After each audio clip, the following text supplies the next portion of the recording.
West Coast, Mafia, see been at the low lows, Black October. What?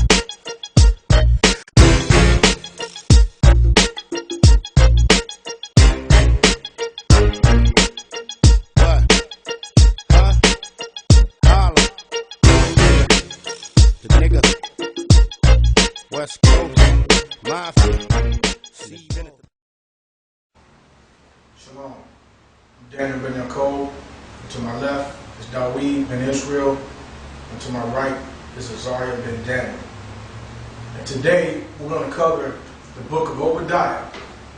We're continuing on in the Who is Esau series, and this book right here is the one that everyone clings to when it comes to the Esau is the white man doctrine.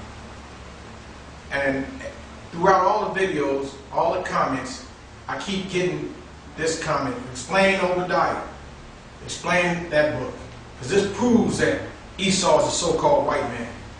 But we're going to get into it and show you that it doesn't prove that. As a matter of fact, it disproves it. We're also going to prove that that doctrine that you use, or your interpretation of Obadiah, is totally false. It's been handed down to you from false teachers and false prophets. So let's get right into it. Let's not waste any time. We're going to cover the whole chapter. The book of Obadiah, verse 1. Go ahead. The vision of Obadiah. Thus saith Yahweh Mighty One concerning Edom. We have heard a rumor from Yahweh, and an ambassador is sent among the heathen. Arise ye, and let us rise up against her in battle. Go ahead. Verse 2. Behold, I have made thee small among the heathen.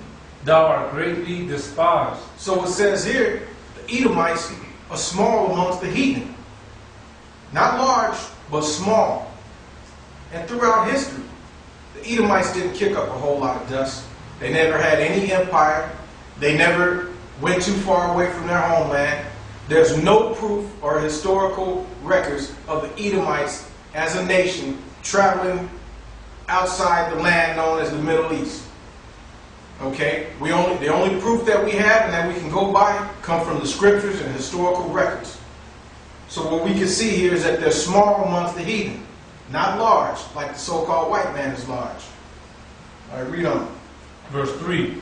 The pride of thine heart has deceived thee, thou that dwellest in the clefts of the rock. Now what does it mean to dwell in the clefts of the rock? Many of you say, see, they're cavemen. That's why they like living in big buildings. Well, did you forget who built the first skyscraper? Have you heard of the Tower of Babel? So how can you compare that to Babylonians? You compare apples to oranges. All right? You trying to use that as an excuse that, oh, they dwell in the clefts of the rock. They like living up high. No, that's not what that's saying. Let's explain it. Thou that dwellest in the clefts of the rock. Go ahead and give me a sarcophagus of an ancient civilization. This book right here has a whole lot of information on Edom. You say you can't get information on Edom. Some of you out there lying. There's lots of information on Edom. Go ahead. This is page 5 in the chapter entitled The Discovery of Petra. The Greeks unquestionably knew it as Petra, so Edward Meyer, on the basis of the Septuagint, regards the identification of Petra and Sela as indisputable. Okay, so we know that word translated rock in verse 3 is the Hebrew word Sela. And in Greek it's called Petra. So thou that dwellest in the clefts of the rock, of this rock city Petra, not the skyscrapers down in Manhattan, but Petra. Alright? Read on. Whose habitation is high, that saith in his heart, who shall bring me down to the ground? Go ahead. Though thou exalt thyself as the eagle, and though thou set thy nest amongst the stars, thence will I bring thee down, saith Yahweh. And this is where you guys really go off in left field. You start bringing all these examples. See, who's the eagle? Look at the back of the dollar bill. Who's the eagle? The Romans had the eagle as a standard. That's true. But that's not what this is talking about. We're going to prove that. All right? Look at me in book of Ezekiel, chapter 17. You're going to read verses 1 through 8, and then you're going to read verses 12 through 17. So that's Ezekiel chapter 17, start at verse 1. And the word of Yahweh came unto me, saying, Son of man, put forth a riddle, and speak a parable unto the house of Israel. Okay, there's going to be a parable spoken to the house of Israel. Go ahead. And say, Thus saith Yahweh the Mighty One, a great eagle with great wings, long-winged, full of feathers, which had diverse colors, came into Lebanon. Okay, so this eagle came into Lebanon. You're going to see right here in this chapter who the eagle referred to here. All right, read on. And took the highest branch of the cedar. He cropped off the top of his young twigs and carried it into a land of traffic. He set it in a city of merchants.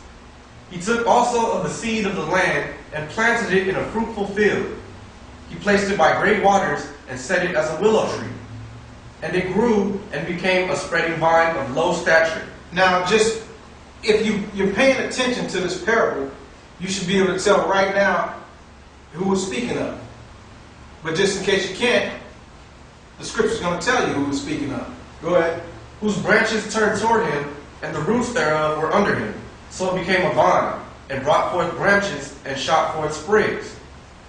There was also another great eagle, with great wings and many feathers.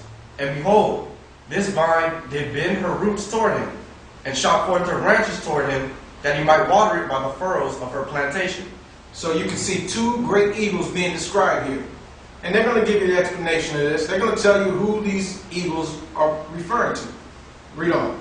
It was planted in a good soil by great waters, that it might bring forth branches, and that it might bear fruit, that it might be a goodly vine. Verse 12. Say now to the rebellious house, Know ye not what these things mean? Tell them, Behold, the king of Babylon is come to Jerusalem. Okay, the king of Babylon is come to Jerusalem. So that's one eagle. Read on. And hath taken the king thereof, and the princes thereof, and led them with him to Babylon. And hath taken of the king's seed, and made a covenant with him, and hath taken an oath of him. He hath also taken the mighty of the land. That the kingdom might be base, that it might not lift itself up, but that by keeping of his covenant it might stand. But he rebelled against him in sending his ambassadors into Egypt, that they might give him horses and much people. Whoa, there were some ambassadors who were sent into Egypt. Read on. Shall he prosper? Shall he escape that doeth such things? Or shall he break the covenant and be delivered? As I live, saith Yahweh the Mighty One, surely in the place where the king dwelleth that made him king, whose oath he despised, and whose covenant he brake, even with him in the midst of Babylon he shall die.